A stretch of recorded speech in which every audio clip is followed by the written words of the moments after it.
hitting zero. That's why she returns to the forest time and time again, to let go of her anxieties, to let go of her problems, to take in the scent of fresh pine and let go of her conscious self, to let go of everything and listen to her muse.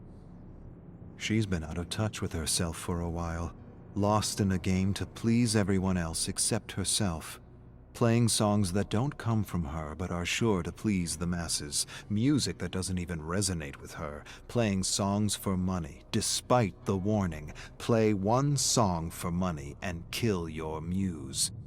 She laughed when her mother first told her this. It seemed like a ridiculous thing to say. Her muse didn't seem to be going anywhere. She was hearing more songs in her head than she could play in a lifetime. Now, she's not laughing anymore.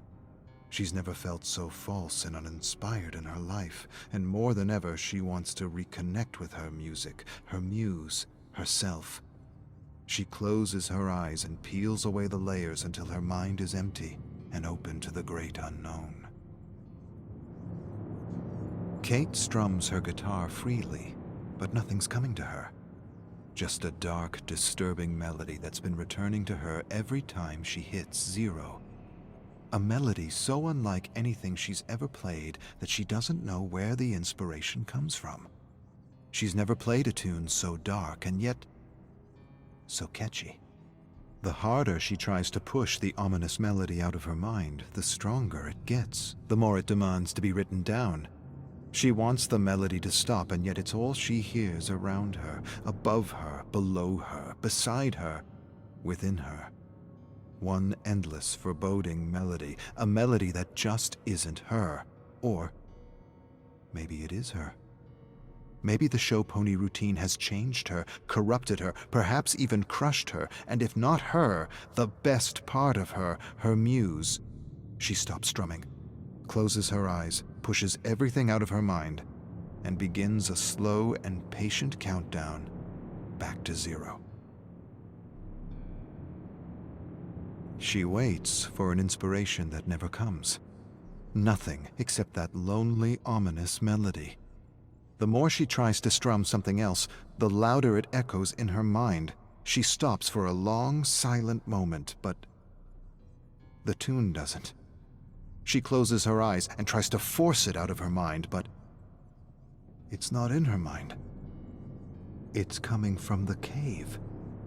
It can't be. She shakes her head. The tune fades as she returns to zero and tries one last time to connect with her muse, her real muse, regretting all the paid gigs that drove her further and further from who she was, who she really was. She closes her eyes and counts down. 5, she relaxes her toes. 4, she relaxes her legs. 3, she relaxes her torso. 2, her hands. 1, her lips, her nose, her face.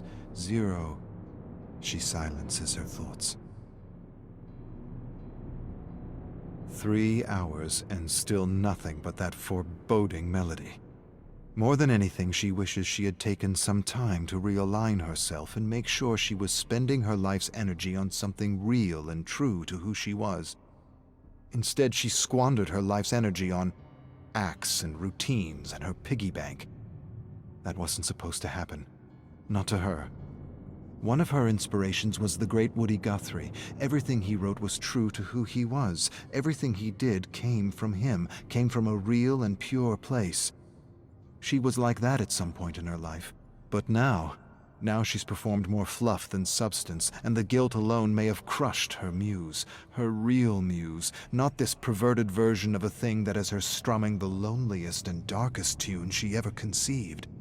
She prepares to count down, but sees a symbol on the ground before her, glowing and pulsing with the tune, pulsing like the heartbeat of some primordial ancient thing. She closes her eyes and opens them again, and the symbol is gone. Kate screams in the lonely, desolate forest. She wants that tune out of her head. It's annoying her, frustrating her, blocking her. Even when she stops strumming her guitar, the melody continues as though with a life of its own, coming from everywhere and nowhere at the same time. She focuses for a moment and realizes the melody is echoing out from the cave. She surrenders to her dark muse. She stands and stares at the cave and sees a pulsing light. She closes her eyes and feels that her mind's playing tricks on her. But she knows better. She knows she's always sensed and felt things others couldn't. She once heard someone say that today's shamans are our artists, authors, and musicians, that unlike other people they are capable of accessing other thoughts, worlds, and ideas from otherworldly realms. She always had that ability, but never like this. Never so dark. It's as if the universe is punishing her for squandering her gifts. She approaches the deep and ominous cave, wondering who or what is calling her. A vague memory tugs at her, tells her she's done this before. She has a sense that she knows what she's going to find, but somehow has forgotten.